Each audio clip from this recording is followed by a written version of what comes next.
एक बार की बात है। एक महान जैन गुरु के 2 शिष्य गुरु के घर के बगीचे में टहल रहे थे। उन्हें रोज सुबह शाम बगीचे में घूमने की अनुमति गुरु के द्वारा दी गई थी। ये सुबह शाम बगीचे पर घूमना एक प्रकार का ध्यान था, चलने वाला ध्यान, जैसा कि जैन गुरु करते हैं, चलते हुए ध्यान, यानी कि चलते हुए पूरी तरह से जागरूक होना। आप 24 घंटे बैठ नहीं सकते, पैरों को थोड़ी गति की आवश्यकता होती है, रक्त को थोड़े से संचालन की आवश्यकता होती है। इसलिए जैन और सूफीवाद दोनों में आप कुछ घंटों के लिए बैठकर ध्यान करते हैं, फिर आप चलते हुए ध्यान करना शुरू कर देते हैं। लेकिन आप हमेशा ही ध्यान में रहते हैं, चाहे आप बैठे हों या चल रहे हों। आपके अंदर के ध्यान की धारा टूटनी नहीं चाहिए। उन दोनों ही शिष्यों को धूम्रपान करने की आदत थी और इसके लिए वे गुरु से अनुमति मांगना चाहते थे, लेकिन काफ़ी दिनों से वे गुरु से पूछ नहीं पा रहे थे। इसलिए आज उन दोनों ने निश्चय किया था कि जब कल सुबह वे फिर से बगीचे में घूमने आएंगे तो आके सबसे पहले गुरु से धूम्रपान की अनुमति लेंगे। ज़्यादा से ज़्यादा क्या होगा, गुरु धूम्रपान के लिए मना कर देंगे, लेकिन हम कल उनसे पूछ ही लेते हैं, एक शिष्य ने कहा। यह सुन दूसरे ने कहा, मुझे लगता है गुरु जी हमें अनुमति दे देंगे। मुझे नहीं लगता कि बगीचे में धूम्रपान करना कोई गलत बात है, और फिर हम उनके घर के अंदर तो धूम्रपान कर नहीं रहे। इसके बाद कल सुबह गुरु से धूम्रपान की अनुमति लेने के वादे के साथ वे दोनों अपने अपने घर चले गए। अगले दिन वे दोनों फिर बगीचे में मिले। एक बहुत गुस्से में था।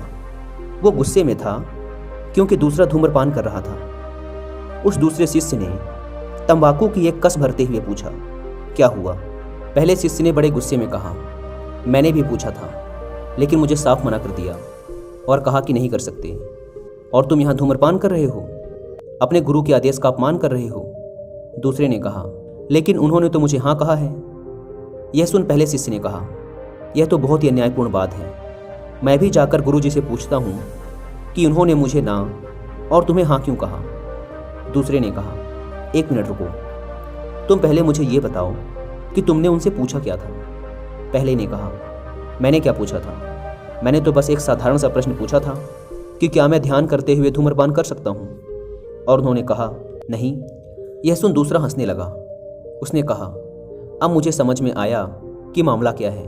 मैंने गुरुजी से पूछा था कि क्या मैं धूम्रपान करते हुए ध्यान कर सकता हूँ, और उन्होंने कहा, हाँ। यहाँ बस हमारे प्रश्नों को पूछने के तरीके और शब्दों के चुनाव में फर्क था, और तुमने देखा कि हम दोनों के ही उत्तर बिल्कुल अलग थे, जबकि हम दोनों एक ही प्रश्न पूछना चाहते थे। यह पूछना कि क्या मैं ध्यान करते समय धूम्रपान कर सकता हूँ, कितना बदसूरत सवाल है। इसका उत्तर भी ना ही होना था, क्योंकि अगर कोई ध्यान कर रहा है फिर वो ध्यान के बीच में धूम्रपान कैसे कर सकता है।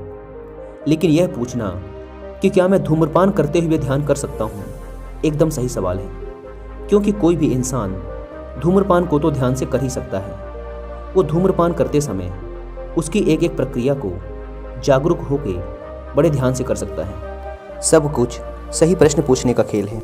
यदि आप सही प्रश्न पूछते हैं तो यह ब्रह्मांड खुद ब खुद उसके उत्तर में अपने सभी रहस्य खोलता चला जाता है। अंत में उस दूसरे शिष्य ने गंभीर होकर कहा, जीवन ना तो दुख है और ना ही आनंद। जीवन एक खाली कैनवास है और हमें इसके बारे में बहुत कलात्मक होना चाहिए।